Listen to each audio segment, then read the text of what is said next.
Bharat Ratna doctor Bhimrao Ambedkar को कोटि कोटि नमन। ये कार्यक्रम डॉक्टर भीमराव अंबेडकर के जीवन पर आधारित है, जहां भारत की जनता के प्रति उनके योगदानों को पूरी सजगता से चित्रित और रेखांकित करने का प्रयास है। कार्यक्रम में दिखाई गई घटनाएं लब्ध पुस्तकों से ली गई हैं। इस कार्यक्रम के जरिए चैनल की ओर से एक विश्वसनीय, सजग और सकारात्मक प्रयास है कि डॉक्टर बाबा साहेब भीमराव अंबेडकर के जीवन की संघर्ष यात्रा एवं गौरव गाथा पूरे आदर के साथ घर घर पहुंचे और उनके योगदानों से सभी संपूर्णता में परिचित और आह्लादित हों।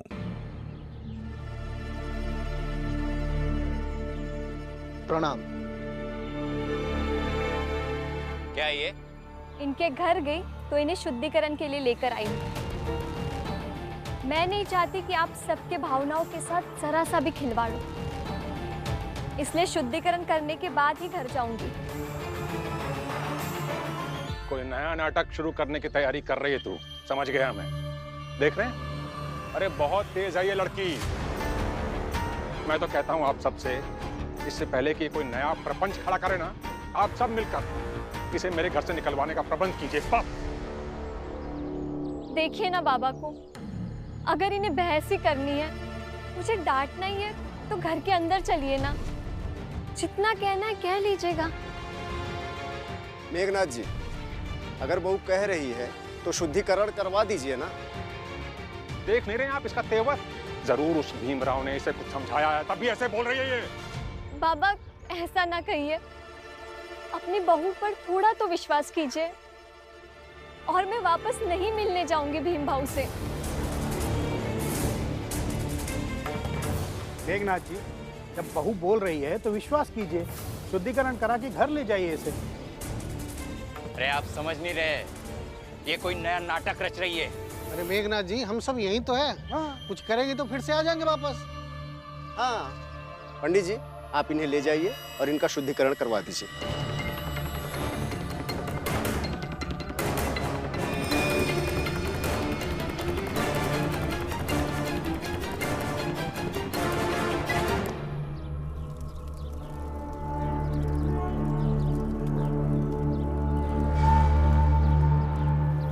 मुझे तो समझ नहीं आ रहा है, आई ने क्यों कहा मैं दूध गर्म करती रहूं? क्या तमाशा होगा?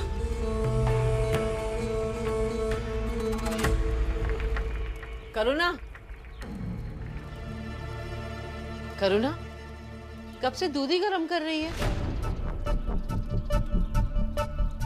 सब लोग चाय के लिए इंतजार कर रहे हैं। जल्दी से एक गिलास दूध और चाय लेकर बाहर आ जा।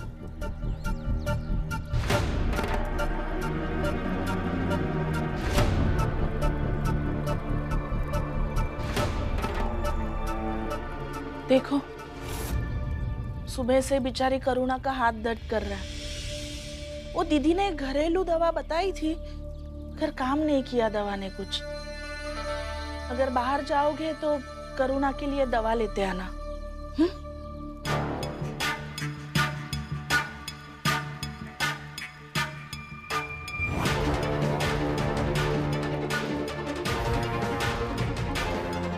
करुणा, क्या हुआ हाथ में?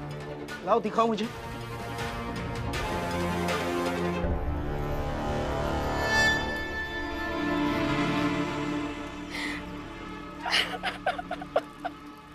अरे क्या हुआ?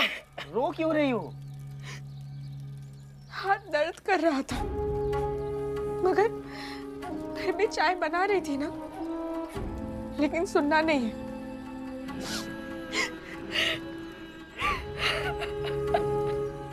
अब मुझे इसके लिए भी सुनाया जाएगा कि कितनी देर तक दूध गर्म करूं ना करूं, फिर क्या करूं मैं?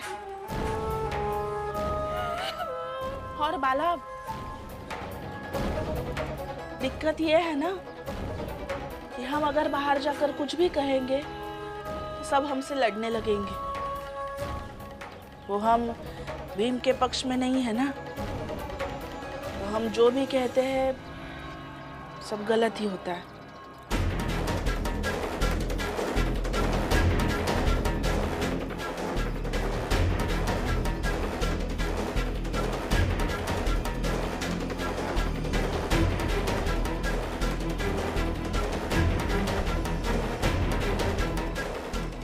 रुको भला, कहाँ जा रहे हो? कहीं तुमने बाहर जाकर हमारा नाम ले लिया तो अलग नाटक हो जाएगा। अब जो होगा सो होगा। आज मुझे मत रोके आई।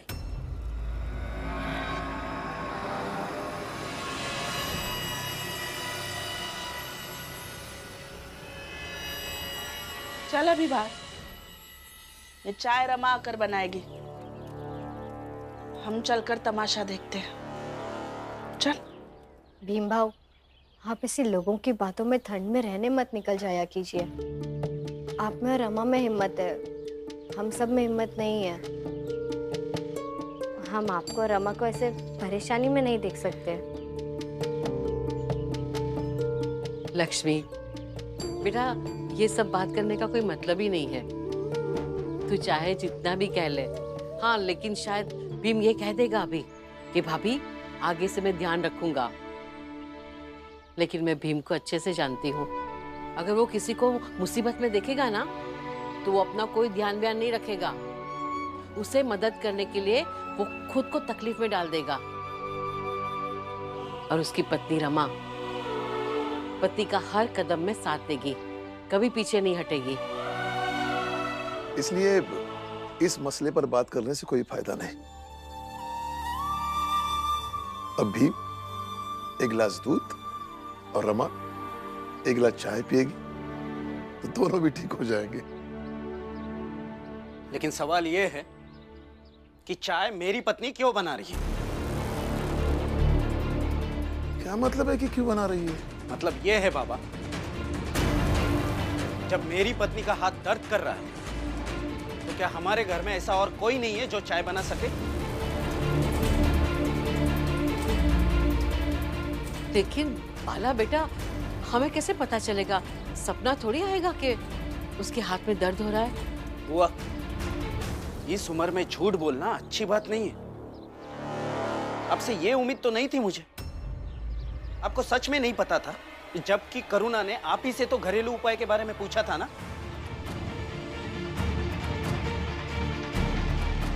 हाँ, और आपने ही तो कहा था वो कुछ हल्दी लगा कर। अरे मैं चाय बना तो रही थी, तो क्या हो गया?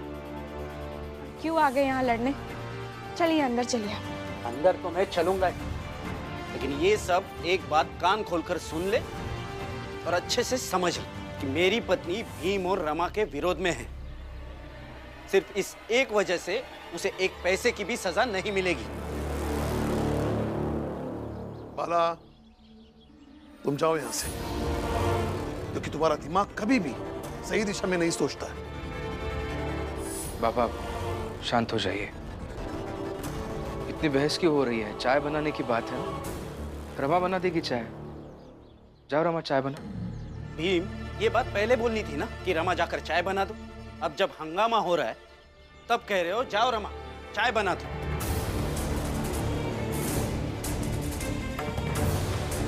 ताकि अब रमा जाएगी, चाय बनाएगी और सबकी नजर में रमा अच्छी और तुम महान बन जाओगे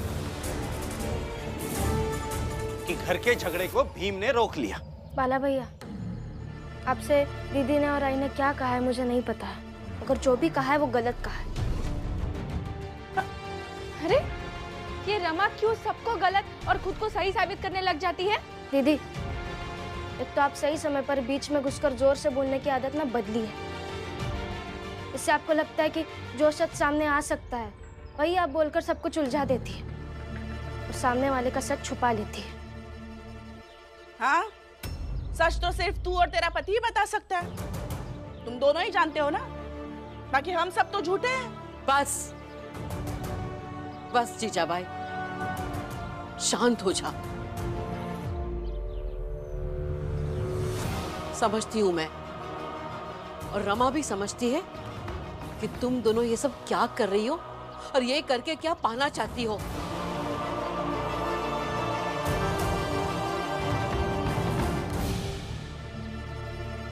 खुश रहो, हमेशा खुश रहो। ये जो करती हो इससे, और ये करके जो पाओगी ना उससे। जा अंदर जा। नहीं नहीं, आप दोनों जाइए मत, मैं चाय बना कर लाती हूँ। और दीदी, आपका हाथ दर्द कर रहा था ना, दवा भी लगा दूंगी मैं।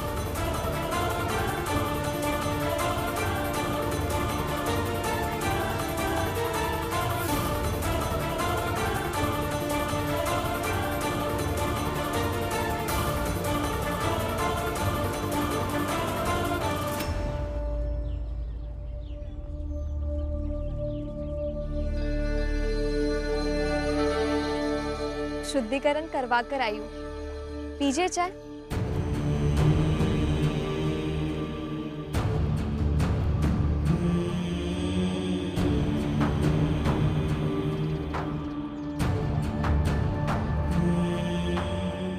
लीजिए बाबा।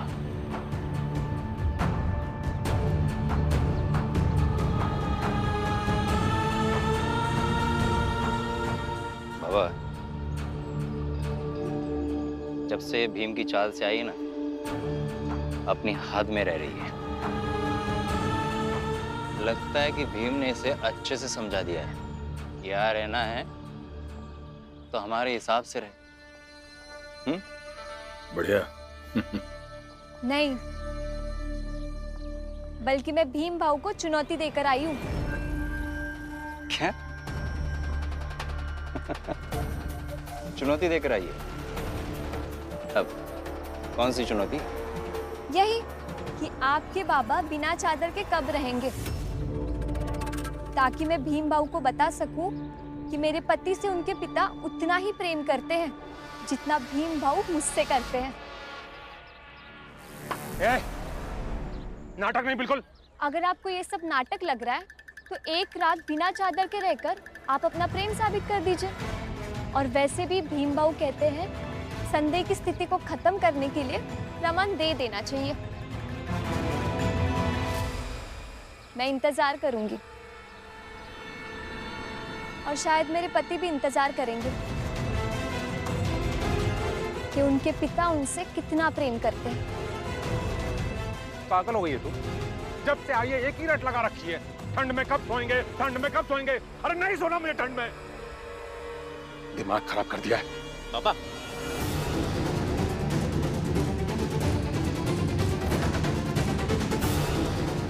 भीम भाऊ, जो लड़ाई जीतने के लिए आपने कहा है उसकी पहली जीत तो हो गई और बहुत जल्द पूरी जीत जाऊंगी। और कसम आपकी, आपको और रमा भाभी को इस घर में लाकर चाय दूध पिलाऊंगी। ये समस्या तो बढ़ती ही जा रही है। कौन सी समस्या? करुणा दीदी और आई मिलकर बाला भैया को पहले की तरह बना रही है।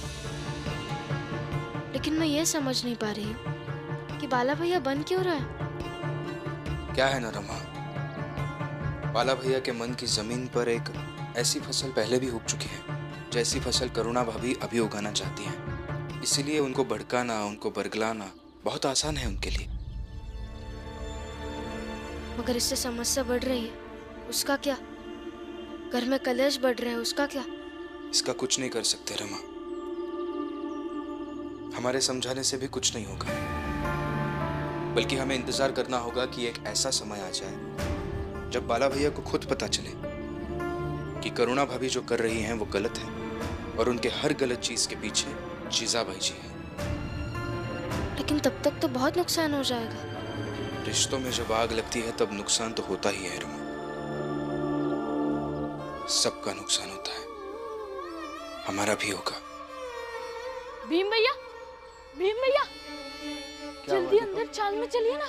लेकिन हुआ क्या? वो पुरन काका। पुरन भाऊ, आप ऐसे अचानक क्यों जा रहे हैं? अचानक नहीं, कई दिनों से सोच रहा हूँ। अब इतने दिनों से रह रहा हूँ और कितने दिन रहूंगा। पूरन काका,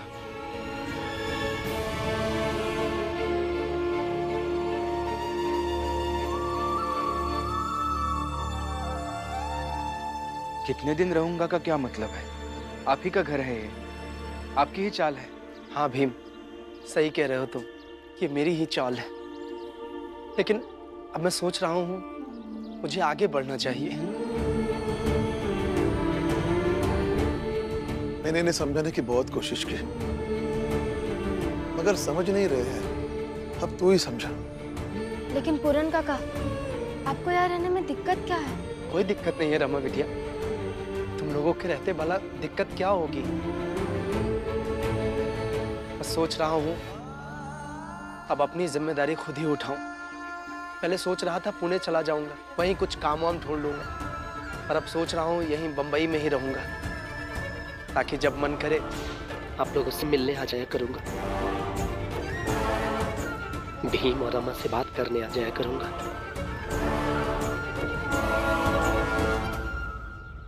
अरे असल बात ये है कि भीमराव ने वादा तो कर दिया रहा कि भार उठाएगा, लेकिन अब ढंग से रोटी नहीं खिला पा रहा होगा।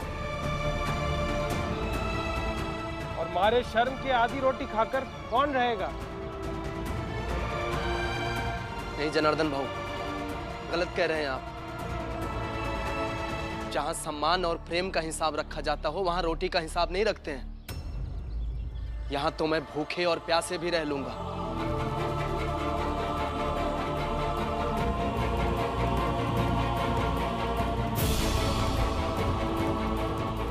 भीम, बस जाना चाहता हूं,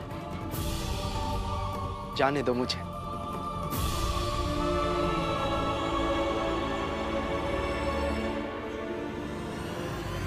लो भीमराव, ये भी गया।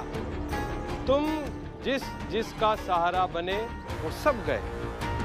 तो क्या है ना, तुम किसी को ना जकड़ लेते हो, घुटन होने लगती है, और कोई तुम्हारे साथ रहना नहीं चाहता।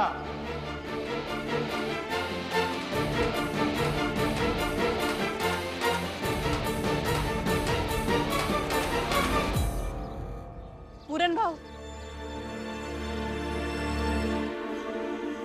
पूरन भाव आप मत जाइए।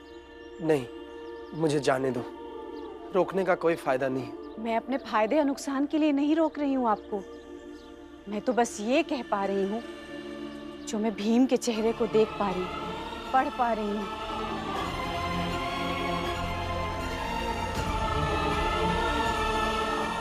आप भी एक बार देखिए उसके तरफ।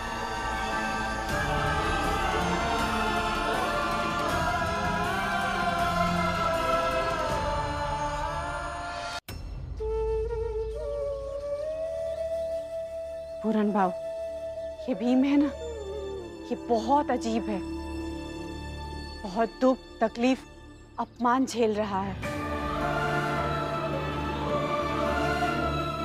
जब आपके लिए इसने लड़ना शुरू किया ना, तब आप इसके लिए कोई नहीं थे, मगर अब आप इसके लिए इतने हो गए हो कि ये किसी से भी लड़कर आपको जाने नहीं देता।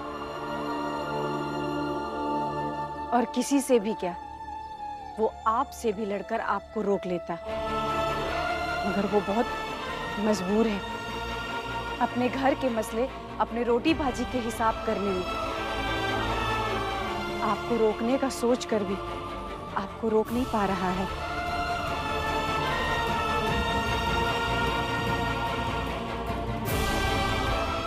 पता है आपको, आप तो यहाँ से चले जाएंगे, मगर भी 4-5 दिन तक सोच कर खाएगा भी कि नहीं खाएगा, कि आप जहाँ होंगे वहाँ खाए होंगे कि नहीं, आप जहाँ हैं वहाँ ठीक हैं कि नहीं। इसलिए आप यहाँ से मत जाइए, यहीं रहिए भीम के साथ, उसकी ताकत बनकर, उसकी हिम्मत बनकर। ये नायक है हमारा, हमारे नायक को ऐसे कमजोर मत होने दीजिए।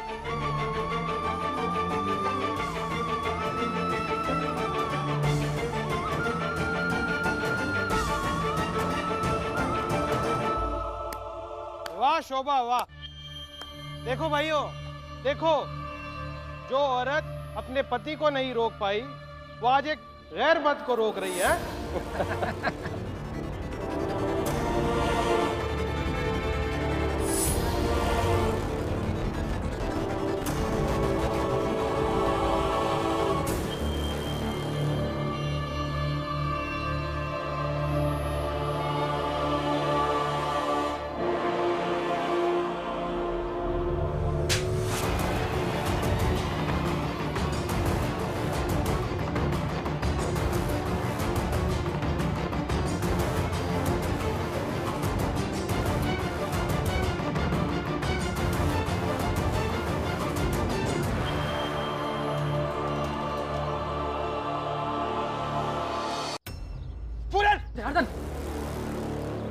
इतने सालों से साथ रह रहे हो ना उस औरत के, और इतना समझ में नहीं आया। अरे क्या भरा है तुम लोगों के दिल और दिमाग में? एक संवेदनशील औरत के आत्मा को नहीं समझ सके तुम लोग। और थोड़े दिन हुए हैं मुझे इस चाल में रहते हुए। मैं समझ गया कि वो औरत अपने लिए नहीं, किसी दूसरे की भावना को ठेस न पहुंचे, इसलिए वो मेरे सामने किसी दूसरे की भावना को समझाने के लिए खड़ी हो गई।